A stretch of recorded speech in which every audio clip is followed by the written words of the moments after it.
There's Kim Jong-un right there, live on your screen right now, walking into position. Obviously, he is alone, unintended. Coming in, here comes the President of the United States. And here are the two gentlemen. Let's watch the moment.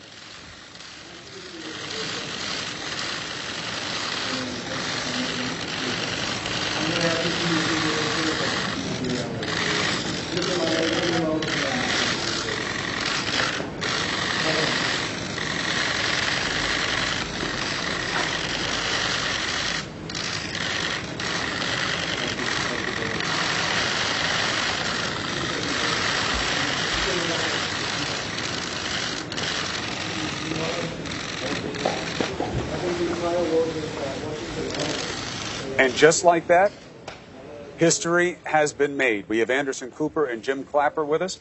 We're watching them right now. The men speaking, I guess, Jim, with who's anticipated to be their translators, right? That's the way it looks to me. And by the way, I do have some concerns about gauging people through translators. That's a very difficult thing to do because there are huge cultural differences here.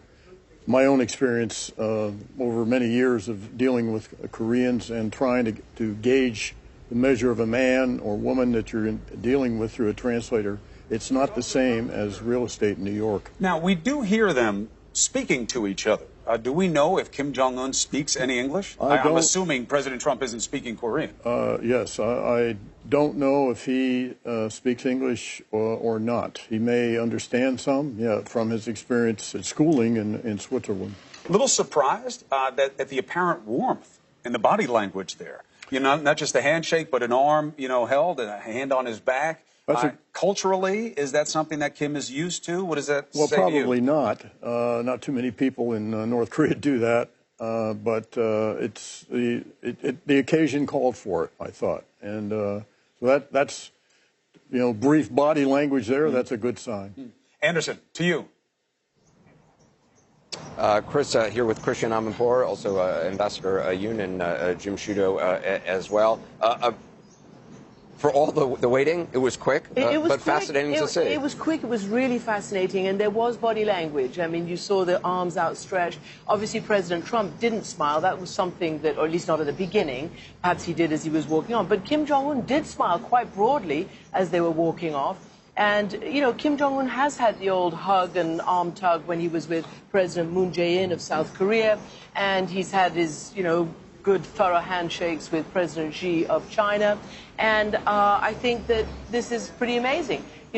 Secretary of State Pompeo said yesterday, for all the talk, for all the hopes, for all the everything, nobody can make the decisions except for the two people who will be in that room together. And those are those two people. And I must say, at this precise moment, you do have to remember that just a few months ago, it was all talk of war and bluster and fire and fury and destruction. And then, to be frank, Kim turned on a dime over New Year with his New Year's speech. He took the opportunity to go to South Korea, or to send his delegation to South Korea, his trusted lieutenants, including his sister, to South Korea for what they called the Peace Olympics. And then he gave, through the South Korean president, this remarkable invitation to meet with the President of the United States. So he has actually been almost in the driving seat from the beginning. And talk is better than war. What did Churchill say? Jaw, jaw, not war, war. Ambassador Yoon, you've spent a lot of time in meetings with North Koreans over many years. What do you think is going to take place? How important is this face-to-face in private? I think it's very important. And the way they've met. Wait, let's listen in. Yeah.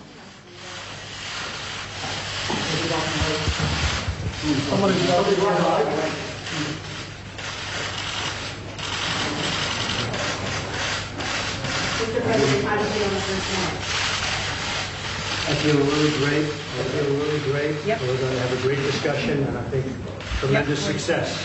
We'll be tremendously successful. And it's my honor, and we will have a terrific relationship. 우리는 아주 굉장히 성공할 걸로 믿습니다. 그리고 아주 만나게 돼서 굉장히 영광스럽게 생각합니다. 아주 훌륭한 관계를 가지고 있고 아주 전혀 의심 없이 좋은 관계를 우리가 맺을 거라고 생각합니다. 여기까지 오는 길이 그리 쉬운 길은 아니에요. Well, it was not easy to get here. 우리한테는 우리 발목을 잡는 그 과거가 있고 또 그릇된 분명과 발행들이 우리 때로는 우리 눈과 귀를 가리우기도 했는데 우리 모든 것을 이겨내고 이 자리까지 왔습니다. The past worked as fetters on our limbs, and the old prejudices and practices worked as obstacles on our way forward. But we overcame all of them, and we are here today. That's true.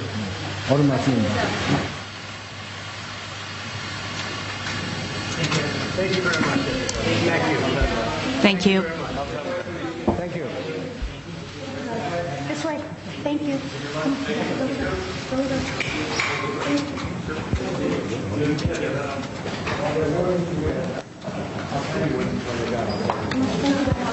All right, again, here we are seeing the President of the United States and the leader of North Korea, Kim Jong-un. We saw the handshake. Now, a second moment. Armed, I guess, with only their translators. We don't think there'll be any policy people in this meeting with them or any kind of security. But here they are having a second press opportunity where President Trump was asked how he feels. Now, you can see the media is being sent out of the room right now because obviously this is going to be a private meeting.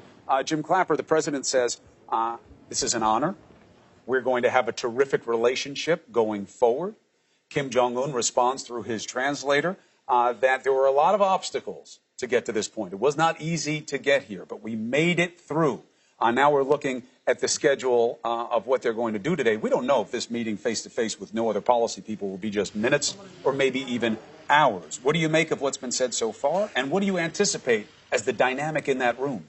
Well, so far, so good. I noticed a very similar format as in the press brace in the Oval Office. So, and the president adapted the same pose that he always adapts when he's in the Oval in a similar circumstance. So I think from what you can tell from this, from the optics, it's off to a good start. Who leads this conversation at the table? What are the rules? Well, I think the protocol is that Kim Jong-un, who's been a head of state longer, is I think by definition, by protocol, the senior. But I suspect that President Trump will be kind of leading the discussion. Now, you had said earlier you are wary of only having translators and trying to get a read specifically on North Koreans that way. Why? Well, it's one thing to gauge the measure of someone when you're dealing in the same language and the same culture. And President Trump's confidence about his ability to size people up is quite true in an American context. This is very different. The cultural norms for Korea are different than ours. And it's hard to read. You can't interpret body language and the completeness of a communication, interpersonal communication, when you have that barrier. And the other thing is, of course, you want to have confidence in the renderings of both translators, that they are accurately rendering what you've said in Korean, and conversely, that you're hearing back in English the correct rendition. Who do you use as a translator in this kind of instance? Do you have somebody who's pulling double duty? You know, somebody who has some type of policy sophistication as well? You could. You could have someone, and typically when translator, in my experience with using translators, and I've done this a lot with Koreans, is translators will take notes, their own rough shorthand notes of what their principal is saying, and then will use their notes to convey the message in the other language. So there will be, I think, a semblance of note-taking here just by virtue of the way translators normally do business.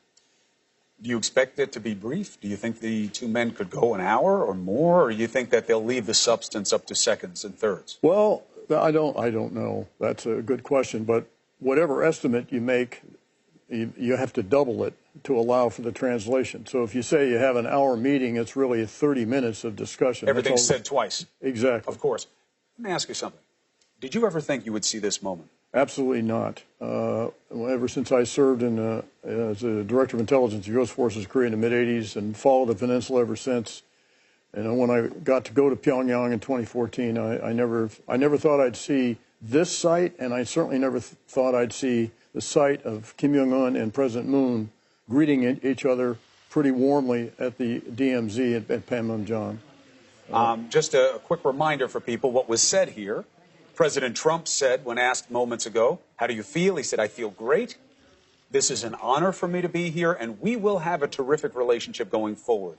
Kim Jong-un was gracious and said there were a lot of obstacles on the way here, but we overcame all of them. The right thing to say at the right time. Yes? Exactly. And this, of course, the historic moment. Jim Clapper, former director of national intelligence, has been with the North Koreans, has negotiated with them. He says thought that he would never see this moment. So what was Trump able to do that Obama, Bush, Clinton, Bush before him could not do? Well, I think, Chris, this had more to do with the North Koreans than anything we did. And I think that the North Koreans achieved whatever it is they thought they needed to achieve in the way of a nuclear deterrent, so that they could do this, come to a negotiating table, not as supplicants, which has always been the case in the past, where they've been the inferior, we've been the superior. They have reached a point, whatever it is, that they have confidence in their nuclear capability as a deterrent.